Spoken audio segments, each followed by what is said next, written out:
Hello friends, எல்லாருக்கும் வணக்கம். Menaka Harish vlog சேனலை லைக் பண்ணுங்கள், ஷேர் பண்ணுங்கள். சேனல் பிடிச்சிருந்தா சப்ஸ்கிரைப் பண்ணுங்கள் ஃப்ரெண்ட்ஸ். இன்றைக்கி நம்ம என்ன பார்க்க போகிறோம் அப்படின்னா, பூஜை ரூம்லாம் ஃபுல்லாக க்ளீன் பண்ணுற வேலை தான். ஏன்னு கேட்டிங்கன்னா, ஆடி மாதம் இல்லையா, நம்ம வீட்டில் கூழ் ஊற்ற போகிறோம் இந்த வாரம். ஸோ அதனால் பூஜை ரூம் ஃபுல்லாக ஃபஸ்ட்டு க்ளீன் பண்ணலாம். பாருங்கள், நேற்று வச்ச பூ ஃபுல்லாக காஞ்சி போயிருக்கு. பூஜை ரூம் வந்து க்ளீன் பண்ணி ரொம்ப நாள் வேறு ஆகுது. பூஜை சாமான், அதாவது விளக்கு எல்லாம் தேய்ச்சி ரொம்ப நாள் ஆகுது. நான் விளக்கெல்லாம் அடிக்கடியெல்லாம் தேய்க்க மாட்டேன் ஃப்ரெண்ட்ஸ். மந்த்லி ஒன்ஸ் அந்த மாதிரி தான் தேய்ப்பேன். பாருங்கள் எவ்வளோ கருப்பாக இருக்குது நம்ம கற்பூரம் காட்டுறதெல்லாம். ஓகே ஃப்ரெண்ட்ஸ், வாங்க பூஜை ரூம் க்ளீன் பண்ணலாம். விளக்கு, நம்ம சாமி படம்லாம் எடுத்துட்டு ஃபுல்லாக க்ளீன் பண்ணலாம். பாருங்கள், விளக்கு எடுத்தாச்சு, சாமி படம், சின்ன சின்ன சாமி படம், சாமி சிலைங்க எல்லாம் எடுத்தாச்சு. கொஞ்சம் பெரிய படம் மட்டும் எடுக்க முடியல. ஸோ அதை அப்படியே லைட்டாக தூக்கிட்டு கீழே ஃபுல்லாக தொடச்சி எடுத்துடலாம் அப்படின்ட்டு அப்படியே விட்டுருக்கேன். மற்ற எல்லாமே கூட எடுத்தாச்சு ஃப்ரெண்ட்ஸ்.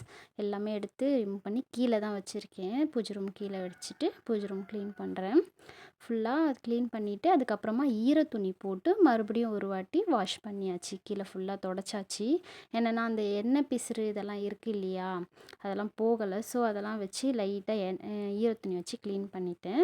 பாருங்கள், ஃபுல்லாக க்ளீன் பண்ணிவிட்டு மறுபடியும் நம்மளோட சாமி சிலை, சின்ன சின்ன சாமி ஃபோட்டோஸு எல்லாமே இருந்த இடத்துலையே ஃபுல்லாக நம்ம அரேஞ்ச் பண்ணிட்டேன். நான் தொடச்சி சாமி ஃபோட்டோஸ்லாம் வச்ச பிறகு பாருங்கள், பூஜை ரூம் வேலை இப்போது முடிஞ்சிருக்கு. பூஜை ரூம்லாம் ஃபுல்லாக க்ளீன் பண்ணியாச்சு. நெக்ஸ்ட்டு நமக்கு அடுத்து விளக்கு ஃபுல்லாக க்ளீன் பண்ணுறது, விளக்கு தேய்க்கிறது. இதுதான் நிறைய பேருக்கு விளக்கு தேய்க்கிற வேலை தான் ரொம்ப கஷ்டமாக இருக்கும். ஆனால் என்னை பொறுத்த வரையும் அப்படி இல்லை. ஏன் அப்படின்னா, நான் விளக்கு தேய்க்கிறதுக்காக புளியோ பிட்டாம்பரியோ எதுவுமே யூஸ் பண்ண மாட்டேன். பாருங்கள் நான் எப்படி தேய்க்கிறேன், இன்றைக்கி விளக்கு ஃபுல்லாக எப்படி க்ளீன் பண்ணுறேன்னு. அரை பக்கெட் தண்ணி வச்சுருக்கேன். இதில் நம்ம லெமன் சால்ட், இதோட நேமு சக்கரை மாதிரியே இருக்குது பாருங்கள், இது லெமன் சால்ட்டு. இதுதான் நான் இன்றைக்கி வச்சு விளக்கு க்ளீன் பண்ண போகிறேன். இதை நம்ம தண்ணியில் போட்டு ஒரு ஒன்றும் இல்லை, தண்ணியில் போட்டு நம்ம சும்மா கலக்கி மட்டும் விட்டால் போதும், அது கரைஞ்சிரும். தண்ணியில் கலக்கி விட்டுட்டு நெக்ஸ்ட்டு நம்ம விளக்கு ஃபுல்லாக எடுத்து இந்த தண்ணியில் ஒரு 10 நிமிஷம் இல்லைன்னா 20 நிமிஷம் ஊற வச்சா கூட போதும். ஆனால் 10 நிமிஷத்துக்கு மேலே ஊற வைக்கணும். நான் வந்து ஊற வச்சுட்டு தான் மற்ற வேலை செய்வேன். ஸோ 10 நிமிஷத்துலேருந்து 15 மினிட்ஸ்க்குள்ளே நான் ஊற வைப்பேன். பாருங்கள், இந்த பஞ்சபாத்திரம்லாம் செம்பு தான் எப்படி இருக்குன்னு. இதில் வந்து செம்பு, பித்தளை ரெண்டுமே நம்ம வந்து க்ளீன் பண்ணிக்கலாம். தண்ணியில் நல்லா கலக்கிட்டு இந்த ஃபுல்லாக செம்பு, பித்தளை ரெண்டுமே இது ஊற வச்சிடணும். ஆனால் நம்ம இந்த பூஜை சாமான் ஊற வைக்கிறதுக்கு முன்னாடி பார்த்திங்கன்னா, இந்த மஞ்சள் குங்குமம் இருக்கும் இல்லையா, இந்த மாதிரி மஞ்சள் குங்குமம் மட்டும் கொஞ்சம் ரிமூவ் பண்ணிவிட்டு தண்ணியில் போட்டால் மட்டும் போதும், வேறு ஒன்றும் இல்லை. பாருங்கள், நம்ம இது ஊற வச்சு எடுத்து மறுபடியும் புளி போடணுன்ற அவசியம்லாம் இல்லை ஃப்ரெண்ட்ஸ். ஜஸ்ட்டு சும்மா நம்ம பாத்திரம் தேய்க்கிற மாதிரி விம் போட்டு தேய்ச்சி எடுத்தாலே போதும், ஃபுல்லாக க்ளீன் ஆகிடும். எனக்கு இந்த தட்டு மட்டும் ஃபுல்லாக முழுகாது இந்த தண்ணியில், தண்ணி கொஞ்சமாக எடுத்துருக்கிறதால. ஸோ பாதி தட்டு தான் முழுகு இருக்கும். இது பற்றி நான் ஷார்ட்ஸில் கொடுத்துருப்பேன் பாருங்கள். இதே மாதிரி இந்த தட்டு பாதி முழுகி எந்த அளவுக்கு கலர் சேஞ்ச் ஆகிருக்குன்றத நான் ஒரு ஷார்ட்ஸில் கொடுத்துருப்பேன், வேணுன்றவங்க போய் பார்த்துக்கோங்க. நெக்ஸ்ட்டு நம்ம வீடு தான் ஃப்ரெண்ட்ஸ் க்ளீன் பண்ண போகிறோம். ஏன்னா பூஜை சாமான் ஊறணும், எப்படியும் ஒரு 10 மினிட்ஸாவது ஊறணும். அதுக்குள்ளே போய் நம்ம வீடு ஃபுல்லாக பெருக்கி நெக்ஸ்ட்டு மாப் போட்டு துடைக்கிற வேலை தான் பார்த்தேன்.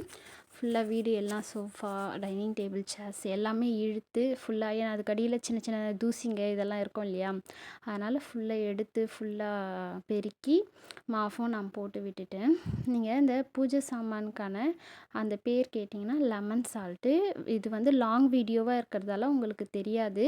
நான் ஒரு ஷார்ட்ஸில் கொடுத்து வச்சுருக்கேன். வெறும் பூஜை சாமான் மட்டும் எப்படி க்ளீன் பண்ணணும் அப்படின்றத வந்து ரொம்ப தெளிவாக அந்த ஷார்ட்ஸில் கொடுத்துருக்கேன். வேணுன்றவங்க போய் பார்த்துக்கலாம். அதில் வந்து செம்பு, நம்ம பித்தளை ரெண்டுமே நல்லாவே க்ளீன் பண்ணிக்கலாம்.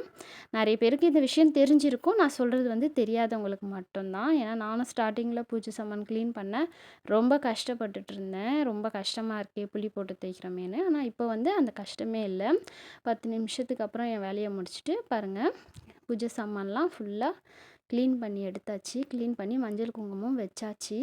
இதோட நெக்ஸ்ட்டு வீடியோ நம்ம எப்படி மறுநாள் கூழ் ஊற்ற சாமி கும்பிட்டோன்றதை நெக்ஸ்ட்டு வீடியோவில் காட்டுறேன் ஃப்ரெண்ட்ஸ். பாய்.